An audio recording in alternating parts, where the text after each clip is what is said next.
ఈ కథ పేరు భయంకరమైన బొమ్మల గుట్ట. ఒక చిన్న గ్రామంలో చింటూ అనే 10 ఏళ్ల బాలుడు ఉండేవాడు. అతనికి బొమ్మలు చాలా ఇష్టం, ప్రత్యేకంగా పాతవాటి బొమ్మలు. ఒకరోజు అతను గ్రామం వెనుక ఉన్న అడవి దగ్గర ఒక చిన్న బొమ్మల ఇల్లు కనిపించింది. ఆ ఇల్లు చుట్టూ ఎవరూ లేరు, కానీ తలుపులు మాత్రం తెరిచి ఉన్నాయి. చింటూ ఆశ్చర్యంతో లోపలికి అడుగు పెట్టాడు. లోపల చాలానే బొమ్మలు ఉన్నాయి, కానీ ఒక్కటి కూడా కదలడం లేదు. గదిలో మాత్రం ఒక చల్లని గాలి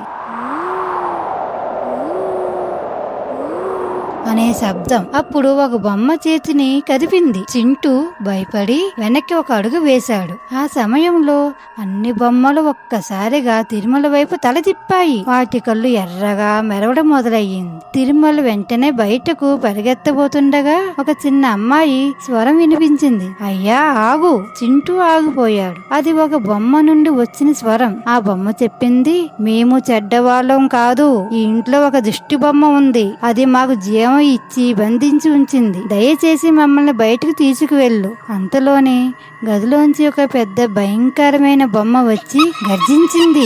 ఎవరో బయటికి వెళ్లరు. చింటూ ధైర్యం చేసి తన జేబులో ఉన్న చిన్న టార్చ్ వెలిగించాడు. ఆ వెలుగు దిష్టి బొమ్మ మీద పడగానే అది బూడిదలా కరిగిపోవడం మొదలయ్యింది. అది కరిగిపోయిన తర్వాత అన్ని బొమ్మలు సాధారణంగా మారిపోయాయి. బొమ్మలు సంతోషంగా చింటూకి నమస్కరించి ఇలా చెప్పాయి, ధన్యవాదాలు, నువ్వు నిజమైన హీరో. చింటూ ఆనందంగా ఇంటికి తిరిగి వెళ్ళాడు. ఈ కథ యొక్క నీతి: ధైర్యం ఉన్నవాళ్ళు ఎంత పెద్ద సమస్యనైనా ఎదుర్కొనగలరు. భయం ఉన్నప్పుడు మనసు ధైర్యంగా ఉంచుకుంటే ఏదైనా సాధ్యం. ఈ కథ మీకు నచ్చినట్లయితే లైక్ చేయండి. మరిన్ని కథల కోసం మన ఛానల్ని సబ్స్క్రైబ్ చేసుకోండి.